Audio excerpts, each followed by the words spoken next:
Pois bem, lógico, a eleição brasileira foi assunto no mundo todo, o mundo todo está muito interessado nessa eleição.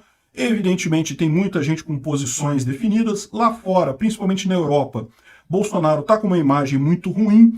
Por quê? Porque tem toda a briga com o Macron lá na França, tem o posicionamento dele incorreto nessa guerra da Rússia contra a Ucrânia, na invasão da Ucrânia pela Rússia. Então, realmente a imagem do Bolsonaro não é a melhor na Europa, né? Mas, assim, tem muita gente que apoia ele também teve vários protestos lá a favor dele, coisa e tal. E o mais engraçado é ver justamente isso, porque todo mundo está tratando esse primeiro turno como uma vitória do Bolsonaro. E certamente foi isso mesmo, a gente já falou, né? O Bolsonaro claramente ganhou esse primeiro turno em termos de resultados. Sim, o Lula ficou numericamente à frente dele, mas foi a coisa para o segundo turno, com uma diferença pequena entre os dois, e Bolsonaro ainda fez um mega congresso a favor dele, né? Então, olha só, o New York Times fala aqui, ó, Bolsonaro se sai melhor do que as pesquisas e força um segundo turno contra Lula na eleição presidencial do Brasil. Ou seja, a visão que o pessoal tinha lá fora, e vamos combinar, né? O pessoal lá fora, eles recebem informação de quem? Da imprensa brasileira. Então só recebia que tipo de informação sobre pesquisa? Ah, Datafolha, IPEC. Ou seja, estava todo mundo lá fora com a impressão que Lula ia ganhar fácil no primeiro turno. Quem só viu a mídia tradicional socialista brasileira fica com essa impressão de que Lula iria ganhar fácil o primeiro turno, né? E tal como surpreendeu o pessoal da esquerda aqui no Brasil, que achou que ia dar o Datafolha da vida, 17 pontos de distância entre Lula e Bolsonaro, o pessoal percebeu que não tem essa diferença toda não. O Bolsonaro foi muito melhor do que as pesquisas imaginavam no final das contas, né?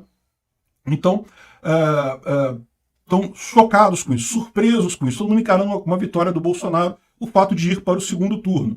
Porque, lógico, para pensar, se você só se informasse pelo IPEC e Datafolha, realmente, né, surpreendente, o cara ainda está na disputa, ele devia ter desistido, já devia ter botado a faixa no Lula, 300 milhões por cento de votos a mais para ele.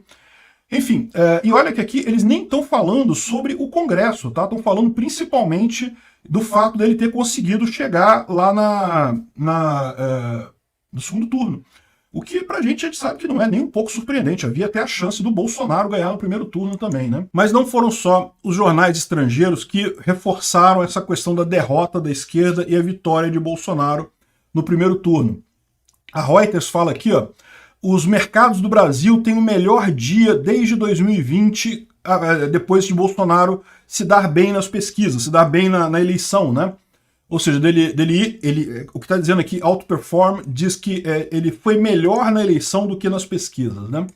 E de fato, que o dólar caiu 4%, maior queda diária desde 2018, a bolsa subiu 5,54%, com otimismo após o primeiro turno. Ou seja, por que a bolsa está otimista? Porque viram que a chance de Bolsonaro ganhar é real.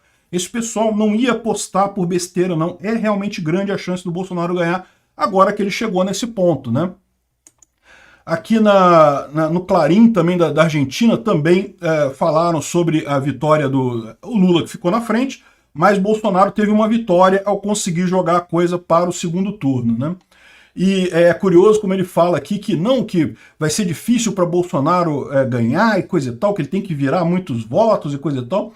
E a gente já explicou que isso é besteira, na verdade isso daí é porque o Clarim é jornal socialista, fica querendo fazer essas contas para dizer que é difícil o Bolsonaro virar. Não, não é.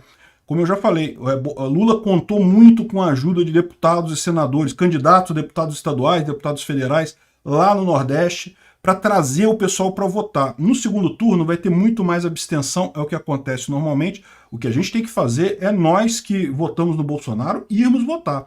E eu tenho certeza que muito isentão também se deu conta do problema. Ah, beleza, a gente não gosta de Bolsonaro. Ok, ninguém precisa gostar do Bolsonaro, não. Só precisa reconhecer que entre Bolsonaro e Lula, né? Não tem nem comparação.